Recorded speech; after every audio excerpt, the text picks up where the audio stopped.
ಕಾಂಗ್ರೆಸ್ ಸರ್ಕಾರ ರಚನೆ ದಾಖಲಾಗಿದೆ. ಕಾಶ್ಮೀರದಲ್ಲಿ ಸಹ ಜಾಸ್ತಿ ಸೀಟ್ ಬಂದಿದೆ ಸರ್ ಕಾಂಗ್ರೆಸ್. ನೋಡಿ, ದೇಶದಲ್ಲಿ ಎಲ್ಲದಕ್ಕೂ ಒಂದೊಂದು ಕಾಲ. ಸೊ ಕಾಲ ಘಟ್ಟಕದಲ್ಲಿ ಈ ದೇಶದಲ್ಲಿ ಜನ ಇಂಡಿಯಾಗೆ ಒಂದು ದೊಡ್ಡ ಅವಕಾಶ ಕೊಟ್ಟಿದ್ದಾರೆ. 12 ವರ್ಷ ಅವಕಾಶ ಕೊಟ್ಟಿದ್ದಾರೆ. ಈಗ ಬದಲಾವಣೆ ಬಯಸಿದ್ದಾರೆ. ಈ ದೇಶದಲ್ಲೇ ಬದಲಾವಣೆ ಬಯಸಿದ್ದಾರೆ. ಆ ರೀತಿ ಸ್ಟೇಜ್ ಮೇಲೆ ಸ್ಟೇಜು ಬದಲಾವಣೆ ಆಗ್ತಾ ಇದೆ. ಸೊ ನಮ್ಮ ಕಾರ್ಯಕ್ರಮಗಳು ಕರ್ನಾಟಕದಿಂದ ಪ್ರಾರಂಭ ಆಗಿದೆ. ಮಹಾರಾಷ್ಟ್ರ ಇನ್ನು ಬೇರೆ ಬೇರೆದೆಲ್ಲ ಎಲೆಕ್ಷನ್ಸ್ ಇದೆ.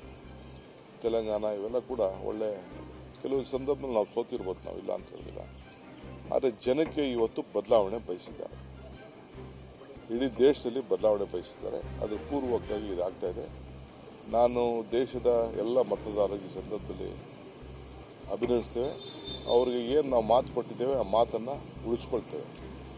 ಕೆಲವು ಅನೇಕ ಗ್ಯಾರಂಟಿಗಳು, ಕೆಲವು ಕಾನೂನುಗಳು, ಕೆಲವು ಜನಕ್ಕೆ ಸಹಾಯ ಮಾಡೋಂಥದ್ದು, ಆರ್ಥಿಕವಾಗಿ ಶಕ್ತಿ ಕೊಡಬೇಕು. ದೇಶದಲ್ಲಿ ಭಾವನೆ ಬೇಡ, ಬದುಕು ನೋಡಿ ಅಂತ ಹೇಳಿದ್ದೇವೆ.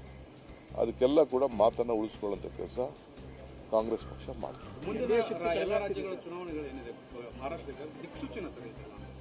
ನಾನು ದಿಕ್ಸೂಚಿ ಅಂತ ಅಲ್ಲ, ಜನರ ಭಾವನೆನೇ ಈ ರೀತಿಯಾಗಿದೆ. ದಿಕ್ಕೇನು ನೋಡಬೇಕಾದಿಲ್ಲ. ಮೇಲ್ಗಡೆ ಬೆಳಕು ಕಾಣ್ತಾ ಇದೆ, ಎಲ್ಲ ಕಡೆ ಬೆಳಕು ಕಾಣ್ತಾ ಇದೆ, ಬದಲಾವಣೆಯ ಬೆಳಕು ಕಾಣ್ತಾ ಇದೆ.